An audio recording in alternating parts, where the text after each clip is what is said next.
Praise the lord. ప్రభు అయిన యేసు క్రీస్తు నామంలో మీ అందరికీ హృదయపూర్వకమైన వందనాలు తెలియపరుస్తున్నాను. ప్రియులారా, ప్రతిదినం దేవుని వాక్యాన్ని ధ్యానించి ఆయన వాక్యంతో మన జీవితాన్ని, మన దినాన్ని ప్రారంభించడం గొప్ప ధన్యత. ఇది ప్రభు మనకు అనుగ్రహించిన భాగ్యం. ఏదో అవసరాలు వచ్చినప్పుడు, అక్కరలు వచ్చినప్పుడు దేవుని దగ్గరికి వెళ్ళడం, దేవుని దగ్గరికి వెళ్ళొచ్చానని చెప్పుకోవడం కాకుండా ప్రతిదినం మనం దేవునితో హత్తుకొని ఆయన వాక్యాన్ని అనుభవిస్తూ, ధ్యానిస్తూ ఈ రీతిగా ప్రభు సన్నిధిలో బ్రతకడం, దేవుని వాక్యం చేత మన బ్రతుకుని సార్థకం చేసుకోవడం అనేది వాస్తవంగా ఇది దేవుడు మనకు అనుగ్రహించిన గొప్ప భాగ్యము అని చెప్పుకోవాలి. ప్రియులరా, పరిశుద్ధ గ్రంథంలో నుండి ఈ పూట పరమగీతాల గ్రంథం 1వ కీర్తన 5వ చరణంలో ఒక చక్కటి మాటని మనం చదువుదాం. ముందుగా మనం ధ్యానించవలసింది ఏంటంటే, తెలుసుకోవాల్సింది ఏంటంటే, ఈ పరమగీతాల గ్రంథం అంతా కూడా దేవునికి సిద్ధపడుతున్న సంఘానికి మధ్య ఉన్న అత్యున్నతమైన సహవాస సంబంధం అని మనం తెలుసుకోవాలి. ఈ వాక్యాలని ధ్యానించినప్పుడు అందులో ఉన్నటువంటి దైవ ప్రణాళికని గుర్తించగలుగుతాం. ప్రభుని స్తుతిస్తూ ఇంకాస్త చేరువుగా ప్రభువుకి మలచబడి దేవుని దీవెనలకు మనం పాత్రులం కాగలుగుతాం. చూడండి, ఈ 5వ చరణంలో సంఘం కలిగిన అనుభవాన్ని మనం చూస్తాం. ఏంటంటే అది, యెరూషలేము కుమార్తెలారా, నేను నల్లని దానినైనను సౌందర్యవంతురాలను, కేదారు వారి గుడారముల వలెను సొలొమోను నగరు తెరల వలెను నేను సౌందర్యవంతురాలను. చూడండి, సంఘం ఎంతో సౌందర్యము గలది, ఎంతో సొగసు కలిగినది, రమ్యమైన అనుభవములు కలిగినది అని ఈ వాక్యంలో మనం గ్రహించాలి. సంఘము అనేది ఏదో నలుగురు కూర్చొని వాళ్ళకిష్టమైన ధోరణిలో 2 పాటలు 3 మాటలు ఆ తర్వాత ప్రార్థన చేసుకుని వెళ్ళిపోయే సహవాసం కాదండి. సంఘము అనేది అది ఒక రమ్యమైన అనుభవాలు కలిగి, సౌందర్యము కలిగిన అనుభవాలని ధరించుకున్నది అనేది మనం గమనించాలి. చాలామందికి సంఘం అంటే ఆ సంఘము యొక్క విలువ తెలియదండి. వాళ్ళ విపరీతమైన ధోరణిలో ఏమంటారంటే, నేను ఏ సంఘాన్ని నమ్మనండి, నేను ఏ సంఘానికి వెళ్ళనండి. ఎందుకని అనంటే, వీళ్ళదైన దృష్టిలో లోక సంబంధమైనటువంటి మనస్తత్వం కలిగి సంఘాన్ని చూచుచున్నందుచేత, వీళ్ళ హృదయాలలో ఏదో అయిష్టమైన కార్యక్రమాలు జనించినందుచేత సంఘాన్ని చిన్నచూపు చూస్తూ ఉంటారు. దేవుని మందిరం అన్నా, సహవాసం అన్నా, లేక దైవ సేవకుల చెలిమి అయినప్పటికీ వాళ్ళకి చేదైన అనుభవాలుగా కనిపిస్తూ ఉంటాయి. కానీ ఇక్కడ కనబడుతున్న ఈ సంఘం నేను సౌందర్యము గల దానను అని సంఘము యొక్క సౌందర్యాన్ని ప్రత్యక్షపరుస్తుంది. అయితే ఇందులో నేను ఈ పూట మీతో చెప్పాలనుకున్న మాట ఏంటంటే, సౌందర్యము గలదానను అని చెప్పడం మాత్రమే కాకుండా ఇక్కడ నేను నల్లని దాననైనను అని వ్రాయబడి ఉందండి. అంటే తన స్థితిని మర్చిపోకుండా, తన స్థితిని గుర్తించుకోవడం అనేది ఒక ఆధ్యాత్మికమైన విలువ అని చెప్పడానికి సందేహమేమీ కూడా లేదండి. ఎందుకంటే ఇక్కడ సౌందర్యము గలదానను అని చెప్తూనే నేను నల్లని దానను అంటుందంటే తన స్థితిని మర్చిపోవట్లేదు. ఏ స్థితిలో ఉన్నది, తన స్థితిగతులేంటి అనేది జ్ఞాపకం పెట్టుకొని ఆ తర్వాతయే నేను సౌందర్యము గలదానను అని చెప్తుంది. ప్రియులారా, ఈ రోజున కొంచెం గనక మనం స్థితి మారితే, దీవెనలకు అప్పగింపబడితే, ఉన్నత స్థానానికి మనం వెళితే మన స్థితిని మనం మర్చిపోతూ ఉంటామండి. ఈరోజు చాలామందిలో మనకు కనిపించేది ఏంటంటే, తమ స్థితిని మర్చిపోయి గర్వాంధులై అహంకారపు మత్తుతో దేవునికి విరోధులవుతున్న వారిని చూస్తున్నాం. తన దీనస్థితిని, తన యొక్క పూర్వపు స్థితిని మర్చిపోయి తనకి ఏదో శక్తి సామర్థ్యతలు ఉన్నాయి అన్నట్లుగా విరుచుకుపడినందుచేత దేవుని కృపకు దూరమై దేవుని యొక్క దీవెనలు పొందుకోలేని అభాగ్యులుగా ఈ రోజున అనేక మంది నిలిచి ఉండడం మనం చూస్తున్నాం. అయితే మన స్థితిని మనం గుర్తించుకొని మన స్థితి ఏంటి అని ప్రభు సన్నిధిలో యథార్థ హృదయంలోమై కృతజ్ఞత కలిగి ఉండడానికి నేర్చుకోవాలి. ఎప్పుడైతే మన స్థితి మనకు గుర్తుంటుందో అప్పుడు మనం కృతజ్ఞత కలిగి బ్రతికిన వారమై ఉండగలుగుతామండి. దైవజనులు యేసన్న గారిని ఒక సభకి పిలిచారట. వారు ఎంతో ఆప్యాయంగా దైవజనులు యేసన్న గారిని ఆహ్వానించి ఆయనకు వేదిక మీద సన్మానం చేసి ఆయనను గణపరచాలని వాళ్ళు కోరుకున్నప్పుడు యేసన్న గారు ససేమిరా ఒప్పుకోలేదండి. వాళ్ళు చాలా బాధపడ్డారు. ఒక దైవజనుని, ఒక దైవ సావకుని గణపరచడం తప్పా అని అడిగినప్పుడు యేసన్న గారు వారికి ఏమని సమాధానం చెప్పాడో తెలుసండి? నేను ఏ స్థితిలో నుండి వచ్చానో, ఏ పరిస్థితులలో నుండి నేను మార్చబడ్డానో నేను ఎరుగుదును. నా చివరి శ్వాస వరకు నా స్థితి నాకు జ్ఞాపకం ఉంది కనుక నా స్థితికి తగినది కాదు. నేను ప్రభువుకి సాక్షిగా ఉండడానికి, ఆయన పాద పరిచర్య చేసుకోవడానికి నేను ఈ పరిచర్యలోనికి వచ్చిన వాడను అని ఆయన తమ స్థితిని వాళ్ళకి జ్ఞాపకం చేసినప్పుడు వాళ్ళు కూడా మౌనమైపోయినారట. నిజమే ప్రియ దేవుని బిడ్డలారా, మనం ఎంత స్థితికి ఎదిగినా, ఏ ఉన్నత స్థానానికి మనం వెళ్ళినా, మనల్ని ఏ స్థితిలో నుండి ప్రభు ఈ స్థితిలోనికి తీసుకుని వచ్చాడో ఆ స్థితిని మనం కలిగి ఉన్నప్పుడే కృతజ్ఞత కలిగిన వారమై బ్రతకగలుగుతాం. అంత మాత్రమే కాదు, కానీ మరొక విషయాన్ని నేను మీకు జ్ఞాపకం చేస్తాను. రూతు గ్రంథంలో కూడా, రూతు చరిత్రలో మనం చదువుతున్నప్పుడు ఇలాంటి అనుభవాలు మనకు కనిపిస్తాయండి. రూతు మోయాబీయురాలు. మోయాబు దేశం అనగానే ఒక శపింపబడిన అనుభవమే అని చెప్పుకోవాలి. ఎందుకంటే మానవ విలువలను గుర్తించక, వర్షావాయులు తప్పి అక్రమముగా ప్రవర్తించినందువలన కలిగిన సంతతి మోయాబు. ఆ మోయాబు దేశములో నివాసి అయిన రూతు బెత్లెహేమీయుల యొక్క కుటుంబంలోనికి వచ్చింది. బెత్లెహేము దేవుడు ఏర్పరచుకున్న ప్రాంతం. బెత్లెహేములో యేసుక్రీస్తు యొక్క జననం జరిగింది.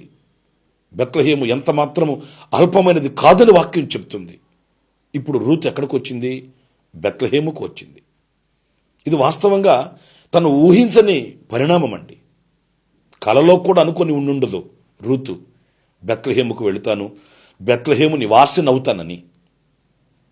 కానీ దేవుని నిత్య సంకల్పం అలా నడిపించింది. దేవుని ప్రణాళిక అలా నెరవేర్చబడింది. అయితే బెత్లెహేముకు వచ్చిన తర్వాత రూతు తమ స్థితిని మర్చిపోయి, నాకు ఘనత కలిగింది, బోయాజు నన్ను వివాహం ఆడుతాడు, నాకు ఒక న్యాయం చేకూరుస్తాడు గనుక నా స్థితి ఉన్న పాటున ఈ రీతిగా మార్చబడింది అని గర్వించక ఆమె బోయాజుతో చక్కటి మాట అంటుందండి. చూడండి, రూతు గ్రంథం 2వ అధ్యాయం 10వ వాక్యం.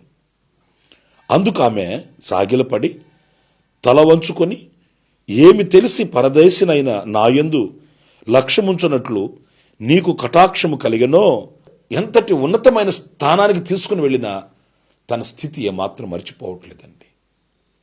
ఇది కేవలం నీ కటాక్షమే కదా, ఇది కేవలం నీ కృపయే కదా, నన్ను మెచ్చుకోవడానికి, నాకు ఈ దీవెన కలిగించడానికి, నన్ను ఈ సమృద్ధితో నింపడానికి నా యందు ఏమి చూసావు అంటే నేను ఏ మంచి లేని దానను కదా. నిజమే ప్రియులరా, ఈ రోజున ఈ స్థితిని మనం కలిగిన వారమైతే నిశ్చయముగా దేవుడు మనల్ని అంతం వరకు చేపట్టి నడిపిస్తాడండి. ఎందుకంటే వినయము గల వారికి కృప చూపే దేవుడు, వినయము గల వారి చెంత నివాసం చేసే దేవుడు. ప్రియులారా, ఈ రోజున ప్రభు మనల్ని ప్రేమించడానికి మన యందు ఏముంది అని కృతజ్ఞులమై మనం స్తుతి చెల్లించే స్థితిలో ఉన్నామా? లేక ప్రభు మనల్ని ఆశీర్వదించిన ఆశీర్వాదాలు చూసుకొని నేను గొప్పవాడిని అయిపోయాను, ఉన్నత స్థితికి వచ్చేసాను అని విర్రవీగుతున్నామా? మన హృదయాన్ని మనము మలుచుకోవాలి. అందుకే దావీదు అంటాడు, నా ప్రాణమా యెహోవాను సన్నిధించుము, ఆయన చేసిన ఉపకారములలో దేనిని మరువకము. ఈరోజు రాజరికంలోకి వచ్చానని, రాజవస్త్రాలు ధరించుకున్నానని, ఈరోజున 10 మందికి న్యాయం తీర్చే ఉన్నత స్థితిలో నేను ఉన్నానని మరి విర్రవీగవద్దు. ఇది ఆయన చేసిన ఉపకారం, ఆయన చేసిన మేలులు. నా సంకుటములన్నిటినీ ఆయనే సమకూర్చాడు, ఆయనే నాకు మేలు చేశాడని ప్రభువును స్తుతించిన వ్యక్తిగా కనిపిస్తాడు. అందుకే దావీదుకి శాశ్వతమైన కృప అనుగ్రహించబడింది. దావీదును దేవుడు హృదయానుసారునిగా ప్రతి కార్యాన్ని దేవుడు దావీదుకి సఫలం చేసి ఒక గొప్ప సాక్షిగా దేవుడు నిలబెట్టిన సంగతి మనకంతా కూడా విదితమే. కనుక ఈ రోజున రూతు జీవితంలో మనం నేర్చుకోవాల్సింది కూడా ఏంటంటే, ఆమెను ఎంతగా ఉన్నత స్థితికి తీసుకుని వెళ్ళినా ఆమె యొక్క దీన స్థితిని మర్చిపోకుండా కృతజ్ఞురాలై బ్రతుకుతున్నట్లుగా లేఖనాల్లో మనం గమనిస్తూ ఉన్నాం. మరొక మాట కూడా నేను మీకు జ్ఞాపకం చేయాలి. దినవృత్తాంతాల 2వ గ్రంథం 20వ అధ్యాయం 12వ వాక్యంలో యెహోషాపాతు ఒక యుద్ధం చేయవలసి వచ్చింది. చుట్టూ శత్రువులు ముట్టడి వేశారు. ఎటు వెళ్లాలో అర్థం కాని అయోమయంలో ఈ యెహోషాపాతు ఏం చేశాడో తెలుసండి? దేవునికి మొరపెడుతున్నాడండి. ఆపదలు వచ్చినప్పుడు, ఇరుకులు వచ్చినప్పుడు, ఇలాంటి ఆటుపోటులు ఎదురైనప్పుడు ప్రార్థించడం సహజమే. కానీ ఎలా ప్రార్థన చేశాడు అనంటే, చూడండి, మా దేవా, నీవు వారికి తీర్పు తీర్చవా? మా మీదకు వచ్చు ఈ గొప్ప సైన్యంతో యుద్ధము చేయుటకును మాకు శక్తి చాలదు, ఏమి చేయుటకు మాకు తోచదు, నీవే మా దిక్కు అని ప్రార్థన చేశాను. తన స్థితి తనకు తెలుసండి. వాస్తవంగా రాజుల చరిత్రలో ఇలాంటి పరిస్థితులు వచ్చినప్పుడు వాళ్ళు ఏం చేసేవాళ్ళు? వీరి దగ్గర సైన్యము, రథాలు, రౌతులు, గుర్రాలు, ఈటెలు, బాణాలు ఇవి లేకపోతే, ఇవి సరిపోకపోతే ఆ ప్రక్కన ఉన్న రాజుకి వర్తమానం పంపి ఆ ప్రక్కన ఉన్న రాజుతో సంధి చేకూర్చుకొని శత్రువు మీదకి వెళ్ళేవాళ్ళు. ఇది రాజుల చరిత్రలో జరుగుతున్న తంతు. వీరికి శక్తి లేనప్పుడు ఆ ప్రక్కనున్న రాజును కలుపుకొని వారు ఇద్దరు కలిసి యుద్ధానికి వెళ్ళి జయించేవాళ్ళు. కానీ యెహోషాపాతు చూడండి, ఎంతమంది రాజులను ఆశ్రయించినా, ఎంతమంది బలాఢ్యులు మనకు బలమై ఉన్నా దేవుని శక్తి లేకపోతే మనం ఏం చేస్తాం? ఎంతమంది మనకు సపోర్ట్ చేసేవాళ్ళు, మన పక్షాన ఉన్నవాళ్ళు, ఎంత గొప్పవాళ్ళు మన ఎదుట నిలిచినా దేవుడు అంగీకరించకపోతే మనం ఎలా జయిస్తాం అని దేవుని సన్నిధికి వెళ్ళి ప్రార్థన చేస్తున్నాడు. నా దేవా, మా శక్తి చాలదు అంటే, ఇందులో నేను మీతో చెప్పాల్సింది, నా శక్తి ఏంటో నాకు తెలుసు.